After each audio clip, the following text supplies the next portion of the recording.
আমার ছাদের উপরে কত বড় আম গাছ দেখো, দেখেছো? আর ছাদটার অবস্থা দেখো, কত জড়ো করেছে দেখেছো? দেখো বলছে আমি ঝাড় দেবো বলে ঝাড়া নিয়ে এসছি। দেখো কী অবস্থা দেখো তোমরা, দেখেছো? দেখো এই বর্ষাকালে সারা বর্ষাকাল জল পড়ে ছাদের উপরে। তোমরা বলো কী করা যায়? এটা কমেন্টে জানিও। পুরো ছাদটা কী অবস্থা দেখো, পুরো ছাদটা দেখো, ছাদটা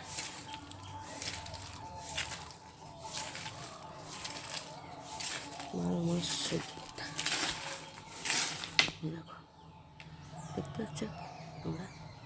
দেখো এবার এই ছাদটা দেখো, বুঝেছ? অত বড় আম গাছটা যদি ছাদের উপরে থাকে তাহলে মানুষের কীরকম হয় বলো? কেউ সহ্য করবে? সারা বছর বৃষ্টি পড়ছে, দুটো ছাদে, এই ছাদটা একটুখানি যদিও কম আছে, ও ছাদটাতে আবার ভর্তি, দেখেছো? এত বড় আম গাছ ঝড়ে যদি পড়ে তাহলে ছাদ থাকবে না থাকবে? তুমি টিনের ওপরটা দেখো কী অবস্থা, টিনের ওপরে দেখো, দেখো দেখো, বুঝেছো? দেখো কী অবস্থা। তোমার কমেন্ট করে জানিও আমার।